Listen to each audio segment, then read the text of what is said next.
Week 4 in the SEC is complete. Whose baseball teams are good and, well, whose are bad? You're talking ball with the SEC squad. From Alabama to Tennessee, from Georgia to Oklahoma, from Auburn to Texas, it's the local experts of the Locked On Podcast Network bringing you scoops, breakdowns, and the most comprehensive preview of the upcoming SEC weekend. It's the SEC squad, and we have a seat for you. Hurt feelings and thin skin are prohibited. Squad up, you're part of the SEC squad. What is up, everybody? Happy Tuesday afternoon. I'm Eric Kane of Locked On Vols, and this is the baseball SEC squad. Corey Burton, Locked On Vandy, Stephen Willis, Locked On Ole Miss, Loom, and Jimmy Stein with Locked On Bama. We are the baseball crew here, looking back at week number 4 of the SEC baseball slate, looking ahead to week number 5, and looking at the standings, right? Because we're approaching the midway point, right? This weekend's the midway point of the SEC slate, and we're kind of figuring out which teams are good, which teams are kind of on that brink a little bit, and which teams have a whole lot of work to do. So let's go around the room real quick. Stephen Willis, Ole Miss, how'd you do this weekend? Took 2 out of 3 from the Florida Gators. This was a series that Ole Miss didn't score a run in 20 consecutive innings, but they scored 5 in the top of the ninth in game 3 to win the series 2-1, and they played a little baseball to do it. So they got me pretty excited about it. Yeah, not scoring a run for 20 consecutive innings. Been there, done that. In the last 2 weekends, I have covered 2 baseball games where Tennessee lost in 16 innings and Tennessee lost in 12 innings. So a lot of fun over here in Knoxville / Vanderbilt / Nashville. Speaking of Nashville and Vanderbilt, Corey Burton, what did the Vandy boys do this weekend? So it was promising. Game 1, Colin Bars comes back into the lineup, smashes 3 home runs. They win 14-8. Feeling good. Inclement weather rolls into College Station. We had to play a doubleheader on Friday. Things are going well in game 1, and then they fall apart late in the late innings. And then, of course, game 3, which ended up being the second half of the doubleheader, was a total disaster. So they ended up dropping the series. But they had a chance of clinching the series on the road. But they did get their first road win of the season. So that's good, I guess. But they've got some pitching questions to answer, and I think Connor Hamilton can provide some of those answers into the weekend rotation with Austin Nye out for the season. Yeah, having just played Vanderbilt obviously last weekend, I can speak firsthand. Vanderbilt's got a lot of pitching issues, just like Tennessee does, obviously. But when that lineup comes together a little bit, it is pretty potent. There's some returners in there and all that, but it's a lot of feast or famine, Eric. I mean, it's not quite as bad as what Ole Miss is going and having me praying that they hit a single, but we're almost there. Yeah, we're heading in that direction. There's a lot of those just kind of survive game 3 SECs, right? You're trying to just outshoot the other one, and obviously Tennessee and Vanderbilt did that 2 weeks ago, and I think that's the case for a lot of teams around the league. Look at Alabama, Jimmy, and Alabama continues to stay hot, man. Another ranked series win over number 11 Oklahoma, 2-1. The Crimson Tide are, again, this is what you dropped the opening series, and this is the 3rd straight winning series, right? That's right. They were swept by Kentucky at Kentucky to open the season. The way Alabama had played in the non-conference, it wasn't particularly surprising. Their record was good, but at times they weren't good. I don't think anyone knew what to expect going into the Kentucky series. They got swept. They then immediately lost a midweek game in which they committed 5 errors. And the season, even one weekend into the SEC season, started to look a little lost. But then, you know what happened? Baseball. Then all of the good Alabama had done early in the season started reappearing. And since then, they've reeled off 3 consecutive series wins, a sweep of Florida, a sweep of Auburn, and now you win 2 out of 3 in Norman over a good Oklahoma team. So they're very hot right now. They're playing great right now. On the one hand, this Alabama team is clearly very good, or they wouldn't have been able to do what they've done, winning 8 of 9 SEC games. You have to be really good to do that. But they're also the same team that was swept by Kentucky, the same team that has struggled in some non-conference and some midweeks. This league is just too tough. Alabama's unlikely, obviously, to keep up this level of play for too many more series, but they are good. They're very good. And just like everyone else in the SEC, I don't think it's anyone, Alabama's not a team everyone wants to play right now. Yeah, definitely not. Alabama, again, continues to stay hot. Oklahoma's a really good baseball team. So 6 of the 8 series this weekend were road victories, series victories, which is really surprising in this league. Again, Vanderbilt lost to A&M. A&M's kind of turned the corner a little bit. There's a conversation on our board earlier this week about the similarities, the differences, and early and Elander kind of getting that job. It was very different in terms of the timing and all that, but A&M starting to play some really, really good baseball, and then, of course, a good series win for Ole Miss.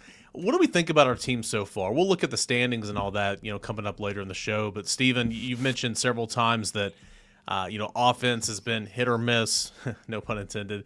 Not a whole lot of home runs at points in times, just playing. What's the phrase? Dirtbag. You got a team full of dirtbags, right?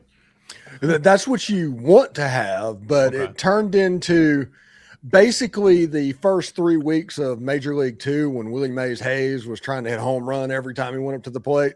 Gotcha.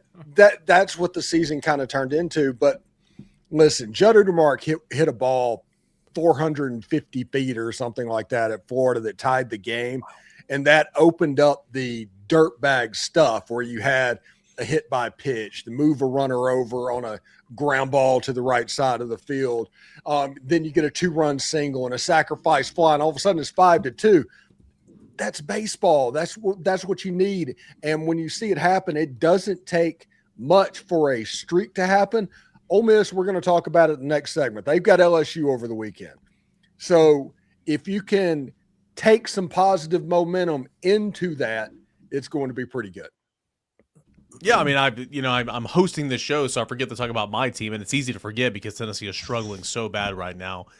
Dropped 2 of 3 to LSU, 2 teams very loaded with talent, but just trying to figure it out. And it's gotten better for LSU. They had a series win against Kentucky last week, came into Knoxville, had a series win.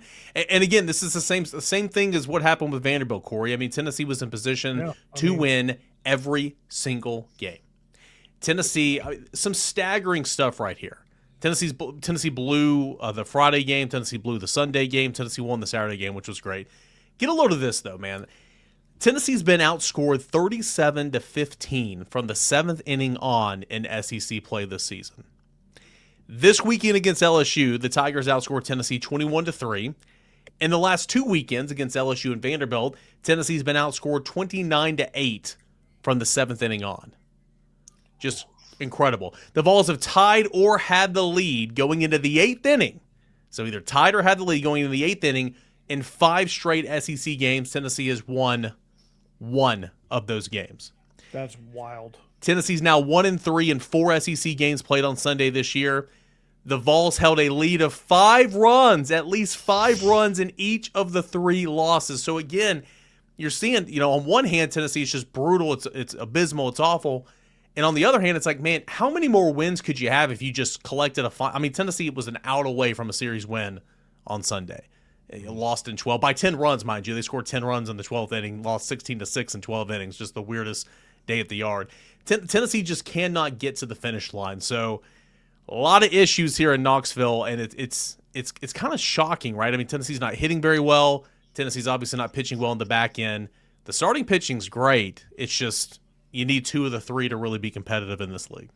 How much, Eric, in the talk in Knoxville, I mean, how much of this is being blamed on the coach leaving? I mean, how much of this is Vitello kind of hangover versus there's just not enough arms? I mean, what's the consensus talk there? Well, fans are going to fan, right? Everybody's mad at Elander, wants Elander fired. It is what it is. And, Tony would never have this team playing this way. And maybe so. But, I mean, let's not forget, with Josh Elander, who was the associate head coach and recruiting coordinator, he and Tony built this roster. Tony was going to be coaching this roster. And it's a roster that had to replace 8 of 9 position players, in the lineup, had to welcome in 2/3 of your starting rotation, and had to redo your bullpen. So, and you're relying on a group of sophomores that were not all of them, but most of them were top 100 recruits that got to campus, like really highly rated guys. And the sophomore class just hasn't come through. So it's unfortunate. I mean, they're so much better than the way they're playing. But to answer your question, yeah, I mean, everybody's upset. Everybody's pissed off at Elander. Tony would never have it going this way. And That's just kind of how it is right now. I do think there's some rational fans that know that Tony would have went through some struggles, with this roster right now the way it is. But we'll have to see. Again, we'll talk in segment number 2. The slate's not getting any easier. So that's a little bit about Tennessee. Jimmy, you talked about Alabama a little bit. Corey, what are your thoughts, 4 series in to kind of what Vanderbilt's shown you so far? Well, they're showing me that they're a roller coaster. I mean, I will say this about them: they're resilient, they're tough. I mean, they'll fight their way through some adversity, and they can win some games that you didn't think they could win. Like there was a couple of games against Tennessee. There was 3 games against Tennessee that they won. That I was like, whoa, okay. The games against LSU, and it just kind of where they would just kind of come back, and all of a sudden you're there, like the 9th inning where you score 6 runs. And I'm just like, what do you – it's like I can't figure this team out, to be honest. I mean, the bats are incredible. That was if only you could play Tennessee every weekend, Corey, right? Right. That would be amazing. And I just want to point out for all the viewers out there, this is an Atlanta Braves T-shirt. For those of you that might get confused out there, yes, chop it away. But like – what was supposed to be a strength is a weakness, and what was supposed to be a weakness is a strength for Vanderbilt, and that's throwing the whole dynamic upside down, really. But great bats, a lot of power, a lot of pop, sometimes inconsistent, not enough baseball, sometimes just home run derby. And when you live and die by that, Steve, as you know, it gets kind of tricky. So I can't figure them out. I don't think they can figure themselves out. I'm not sure what's going on here, but you get Oklahoma this weekend. Again, to your point, it doesn't get any easier. You're exactly right. It doesn't get any easier. Yeah, it doesn't get any easier in this league. We're going to look at what each of our teams have coming up. We're going to look at the standings and all that. And Corey, you're right to the point. It's a very weird-looking Vanderbilt team. Yeah. Not as much – still a little – it's still part of your DNA, but it's not as much small ball. The pitching is just not a stat that you're used to seeing from Vanderbilt, and you're right. It's a whole lot of home runs. So we'll see what Vanderbilt looks like. We'll see what Ole Miss, Bama, Tennessee looks like coming up in the weeks. Where are these teams in the standings, and what's the path to hosting a regional? All that and more coming up next. We continue to squat it up here on this Tuesday, Locked On SEC. The NBA playoffs are here, where every possession matters, every matchup is magnified, and every game can swing the momentum in a series. And right now, FanDuel is giving new customers a great way to get in on all the action. You bet just $5 and get $250 in bonus bets if your first bet wins. The app makes it easy to follow the action with player stats, trends, matchups all in one place. And during the playoffs, the extra insight really matters when you're looking at stars, role players, and key moments. It really just makes the entire playoff experience more engaging from start to finish. So you got the NBA playoffs going on right now. You got Major League Baseball happening right now. And oh yeah, college football is going to be here before you know it. So get in those futures. You got win totals over there at FanDuel Sportsbook. All that and more. You can put some coin in your pocket and have fun. Be a great fan doing it. And right now you can do it with the NBA playoffs. You can check it all out today at FanDuel.com to get started. FanDuel.com to get started. FanDuel, it is where you can play your game. All right, this is Moving the Game Forward by Mazda. For those who know, the score never tells the whole story. And I want to shout out Colin Bars. Yeah, I shouted him out earlier. He comes back in the lineup. He's been injured. He still can't play in the field, so he's really just a DH at this point with his shoulder injury. But he comes back on the road at College Station and delivers 3 bombs. He's hit 6 home runs on the season, all in two games. The very first game and then Thursday's game against A&M on the road. So want to shout him out. I mean, his approach at the plate is significantly improved, so that's really good there, and that'll come in handy at some point when the pitching finally figures some things out. Maybe, I'm not sure, but Colin Barzy is the guy that I wanted to highlight because he knows, and we know, and you know, there's more to these players than the highlights. The early mornings, the late night runs, constantly showing up for their squad on and off the field. The all-new Mazda CX-5 moves the same way, with more space to connect, a bold new design, and more intuitive technology so you can stay connected to the road in every position you play. The all-new Mazda CX-5, more to move every side of you. Welcome back to the SEC squad, baseball squad that is. I'm Eric Kane, locked on Ball, Jimmy Stein, locked on Bama, Corey Burton, locked on Vandy, and Stephen Willis, Loom, locked on Ole Miss. Let's take a look at the standings here in just a moment. But first, don't forget, you can get all of our shows, Locked on Balls, Ole Miss, Vandy, Bama, ad-free with the Everydayer Club, plus members-only Discord access. You can join at lockedonballs.supercast.com or lockedonvandy.supercast.com. Locked on Ole Miss at supercast.com, is that right? Okay, yeah, and Locked on Bama at supercast.com. Join the Everydayer Club. You won't regret it, I promise you that. All right, guys, you look at the standings right now. Georgia, pretty good baseball team. They're up there at number 1, 10-2 in the league. Texas, number 2, 9-3. Alabama sitting there. Jimmy reference winning 8-9 after getting swept to begin play. 8-4 is the record. Florida, Mississippi State, who all of a sudden Tennessee's on the road at Starkville this coming up weekend. Mississippi State all of a sudden has lost 2 straight series. And Texas A&M are 7-5. Auburn 6-6, along with Kentucky, LSU, and Vanderbilt, all 6-6, 500 in the SEC. Arkansas, Oklahoma, Ole Miss 5-7. Tennessee is 4-8. Missouri is 3-9, and South Carolina, who already has fired its coach, at 2-10. Jimmy Stein, did you assume that Alabama would be where it is right now, third in the league, 4 series in? No. I think the reasonable, I mean, you always have fans, right, that expect too much, but I think the reasonable expectation for Alabama was fighting to get to 500 in the league. But what you guys know, and not everyone realizes, is 500 in the league means you're a really good baseball team. If you're you're a legitimate 500 team in this league, you know what you have a chance to do? Win your regional, get to a super regional. You're not overmatched, and maybe get to Omaha. That's what a 500 team in the SEC is. I think fighting to get to 500 was a reasonable goal for this team, but they're playing extremely well right now, and their RPI is insane. I think it's 2, maybe 1. That's nuts. But they're squeezing the most out of the lineup as possible. I will not be surprised if they hit a skid a little later that maybe brings them down to earth a bit. But when you were going over those standings, Eric, what was blowing me away was exactly what I was just talking about. Those 500 teams, who wants to play them?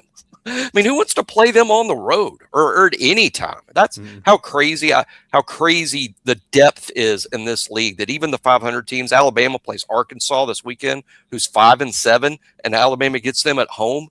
Is this something that Alabama's licking their chops over? Or are you thinking, oh, this will be a sweep? No, it's going to be 3 9 innings of a knife fight in a ditch, just like it is every weekend in this league. Yeah, no doubt. 6-6 for Auburn, Kentucky, LSU, and Vanderbilt. That's tied for 7th in the league. Corey, safe to say that you would have assumed Vanderbilt would probably be better than where it is right now in this league standings? Yeah, I mean, knowing how tough this league is, maybe they did go on a 6-game win streak, so maybe I thought they were catching fire a little bit. That was going to have to end at some point, but this is about, I thought they'd be a couple of games, 2-3 games better than where they're at right now, but given the level of competition, this is about right. I mean, it's just league-wide. Everyone's going through this, so it's not – Vanderbilt's not alone by any stretch. They're 6-6 in the league, but it's, again, just fight to just get in a regional, and you'll be battle-tested, and you should be able to, and hopefully they can, between now and then, they can figure out a way to kind of hit themselves out of these pitching problems. Just one game separates the 5-7s and the 6-6s. Vanderbilt 6-6. Ole Miss is at 5-7. So Steven, you and I got to start. Again, it's just one game. I'm trying to make a joke here. It's not very good. You and I got to start doing the math, right? Okay, so if you do this on this weekend, you know, everybody's going to Hoover. But what needs to happen to get a regional, to host, and all that? Ole Miss is at 5-7. Steven, is this about where you thought they'd be, better or worse? And what needs to happen to feel good about getting to that? You get the 14 wins in the SEC and you're in, right? 13 wins sometimes. Yeah. I think maybe not this year, 13 wins, but kind of what do they need to do the next couple of weeks to make yourself feel pretty good about a regional? Probably to get into the tournament, probably 8-10 gets them into the tournament. But to host a tournament, which Ole Miss fans expect to host a regional, that's what they expect. They probably need to go 10-8 the rest of the way, and they still have series with Alabama, with Georgia. They play 3 against LSU. They've got the Vols coming up, A&M, all of that. You have to figure out a way to win 8 to 10 ball games to get where you want to be. Tennessee 14th in the league with a 4-8 record. And again, shoulda, coulda, wouldas. Nobody gives a crap. But man, Tennessee could have easily had that inverse. Like, it's insane if you could just finish games. But Tennessee's 4-8, and you're looking at a potential region. Again, everybody's starting to do math now, right? We got in this profession because we didn't think there would be math. But Tennessee's at 4-8. They got an RPI right now of 45. When they start using letters, they're on the road at Mississippi State, which 2 or 3 weeks ago, I would have said Mississippi State's one of the top 3 teams in the country. They've lost 2 straight series live in the SEC. They're out on the road to Mississippi State. Then they host Ole Miss and Bama, so that'll be a fun weekend for us. On the road to Kentucky, they host Texas, and then finish the regular season on the road at Oklahoma. All these teams have finished, all these teams have spent time in the top 25, and a lot of them ranked towards the top. Tennessee, I think, 9-9 with 18 games left, 9-9 to make the tournaments. RPI's pretty good, so 9-9 the rest of the way. So essentially, the question is, can Tennessee play 500 baseball the rest of the way? We'll see. Again, you've got, as I mentioned, Mississippi State, Ole Miss. That would be a massive series at home. And again, it's at home, right? It's a massive series. Alabama's going to be a massive series. Kentucky on the road is going to be a good one. Texas is going to be a challenge. And then obviously Oklahoma on the road is going to be a challenge. So you're certainly putting yourself in a hole you don't necessarily want to be in, but the path's there, and you got to see if they can take advantage. Yeah, I won't be surprised, guys, if a team or two, I'm not going to single out my own team, but it is very possible. A team or two that's off to a good start is going to not play well down the stretch, and a team or two right now that's not winning is going to win down the stretch. That is just life in this league. Yeah, and another thing is, like, in a couple of weeks when Ole Miss and Tennessee play, I mean, that's a series that Tennessee, Eric talks about a math problem. Tennessee, they need to sweep that series, and Ole Miss needs to get 2. I mean, it's about as must win as you can have with those 2 teams if you want to get where you want to be. Yeah, and it's just, again, like, I don't care how good you are. Like, it's and this is a weird year in the league, but like, it's just so hard to sweep. It's so hard. And I know last week or 2 weekends ago, we didn't make it look that hard. Yeah, 6 of the 8 series were sweeps, but it's just so hard. So sorry. Yeah, just continue to pile on here. All right, we kind of went around the room. We talked about what's coming up this weekend. What about tonight? A little midweek, and again, Stephen, you and I, and Vanderbilt too. Like, well, you guys actually play legit competition in the midweek. Tennessee doesn't. Can't lose midweeks, right? When you're doing math and all that, can't afford to lose midweek. So Tennessee's got Northern Kentucky, which actually was in the Knoxville Regional, I want to say 2 years ago. I don't think it was last year. I think it was 2 years ago. They're so the Norse, a right? opponent, but Tennessee's got Northern Kentucky in the midweek tonight. Bama, what's Bama got, Jimmy? Alabama hosts Samford. That would be the little school in Birmingham, not the West Coast school that's in the Atlantic Coast Conference. But Samford comes to town Tuesday. Last year, Alabama did not lose a single midweek game all year long, but they've lost a couple this year. But obviously, you're a big favorite against the in-state Samford Bulldogs. What about Ole Miss? You shouldn't be able to charge tuition to go to a university if you're in California and play in the Atlantic Coast Conference. If that happened, you should forfeit that right at that point. Ole Miss tonight has Alcorn State from the SWAC going into the LSU series this weekend. It's a big weekend for Ole Miss because next week Ole Miss plays Southern Miss, and we always talk about it. They're just a walking ambush at this point, and they're going to be tough. There'll be a tough out in the midweek. Yep. Yeah. Corey, what's Vandy got? I'm guessing it's the Tennessee Kentucky showdown because Vandy's got Eastern Kentucky. Okay, so a little Northern here in East Tennessee. Yeah. The Middle Colonels. Tennessee's got Eastern. Colonels. Yeah. The Colonels. Yes. Geography here. Who's Vandy got this weekend? Oklahoma. They welcome Oklahoma. It's a home series, so the expectation at home is to win 2 of 3 at this rate. But I really can't predict it. I honestly can't. It's hard to predict. Also, to make this more about Tennessee, like in the regular season, Tennessee's at Oklahoma, but they're playing that series at OKC at the minor league park. Oh, just Just cause, I guess, right? I mean, Yeah, maybe it's like, that's what is advantage, that, maybe it's 15 not. minutes down the road or something like that? I want to Or say maybe. it's like an hour, isn't it? I thought Norman and Oklahoma. I thought Norman was essentially a suburb of Oklahoma Nah, City. you might be right. I'm We need to send the bat signal to Jay or John. Yeah, Yeah, I think it's maybe I would guess a little bit like Birmingham and Tuscaloosa. Oh, I mean, okay, so like that close. sort of distance. So it's like a suburb, but it's not a long drive. And I did it two summers ago, and of course I'm too old to remember. But it was something like Tuscaloosa to Birmingham, which is 45 minutes. SEC baseball rolls on. Stephen Willis, Locked On Ole Miss. Corey Burton, Locked On Vandy. Jimmy Stein, Locked On Bama. I am Eric Kane of Locked On Vols. We appreciate you guys for joining us. Taking some midweek baseball here tonight. All our teams will be back at it this weekend. We'll be back here to squad it up next Tuesday. Jump in the comments, the regular squad shows. Talk crap to the other hosts that are not here. Zach Blackerby's not here. Chris Marlar's not here. Chris Gordy's not here. Chris What are they doing, Marlar is Ryan? They're not- recording Carler in the Carler with Marlar, or whatever you call that segment. That was kind of funny. Yeah, he's too busy, Marlar, Carler, whatever the crap he's doing there. So get after him in the comments. We'll be back at it again next Tuesday. This is the Squad Show, Locked On SEC. Go Doors, go Braves.